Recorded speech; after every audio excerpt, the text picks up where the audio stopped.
Three, two, one. Ahoy Maloy, mateys! Welcome back to CPG. I'm D-Cypher, and we're going to talk about Suicide Guy, The Lost Dreams. This is the review, so I'm just going to do like a live stream style review, kind of like how I do for my movies, except I'm changing the format up just a bit, and I'm using that overlay that I use from the podcast, because I've had some complaints about the movie reviews and how there's a lot going on screen. So hopefully there's not too much on screen where it looks distracting and you can actually focus and pay attention. But without further ado, I'm just going to read off what I have as far as the written review, and then this will be turned into an edited, this will be turned into a video until I'm able to go back in time, or go back with time and actually make a proper video with nice edits and cuts and all that grandiose music. So this is just going to be silent me talking. Now, enough of that. Let's start from the introduction.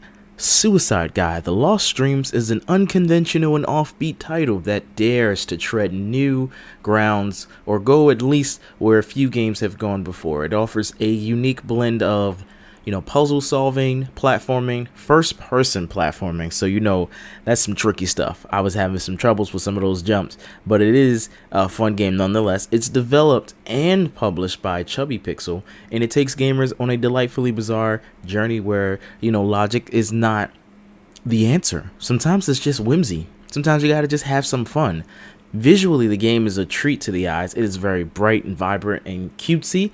I like the style of the graphics. The soundtrack it's fine. I don't really remember any score or anything that sounded too amazing. There's no voice acting, but you do have the ability to burp, and that's hilarious. And then if you're playing with the controller and you use the D-pad, I think it's down or something like that, you can fart. That's funny too.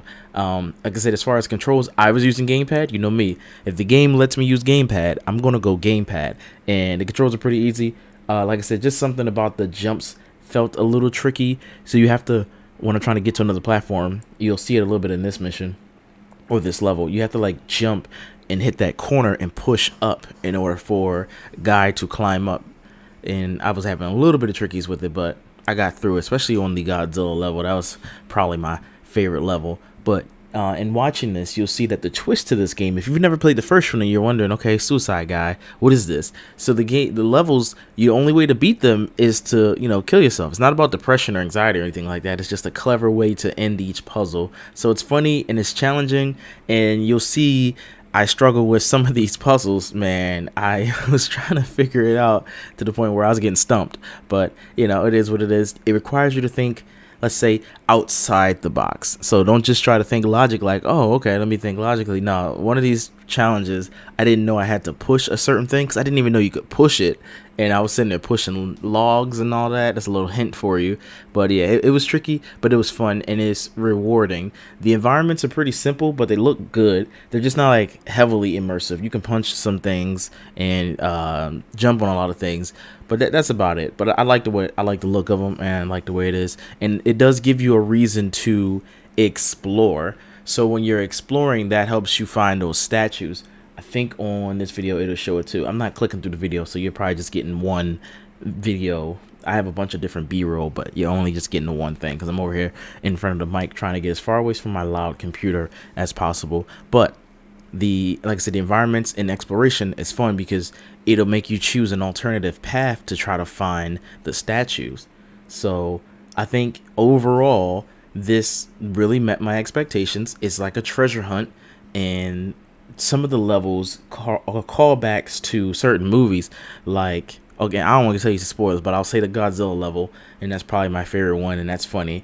But this is a nice change of pace from the big budget games and RPGs that are coming out. This game is very respectful of my time. If you speed run it, which is impossible unless you're big brain, you can probably get through it really quickly, maybe 2-3 hours. I'm not that great, so I'm not speed running through it in no 2-3 hours. It took me a long time.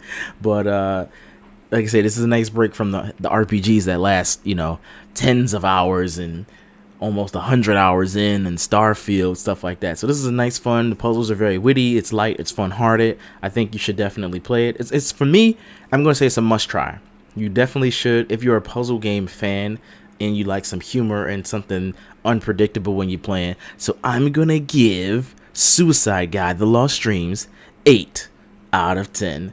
It's an enjoyable, unique game that offers a delightful break from typical gaming fare. That combination of the humor, the puzzles, the graphics, for me, it makes it well worth playing. So what do you think of this game? At least you're looking at it on screen. Do you like the way it looks? Have you already played it and you love it? Is this not your kind of game? Do you hate it? Let me know in that comment box below. And for more of these things, let me know. I changed the layout a bit. Like I said, I borrowed this format from the podcast. I'm seeing some people comment saying that it's good graphic design. Or sorry, no, the game is good graphics. Yes, it is. And then some people saying they like the background layout. Well, that's all I have for you. Try to keep this video short and respectful of your time. Thanks for watching. I'll see you in the next one.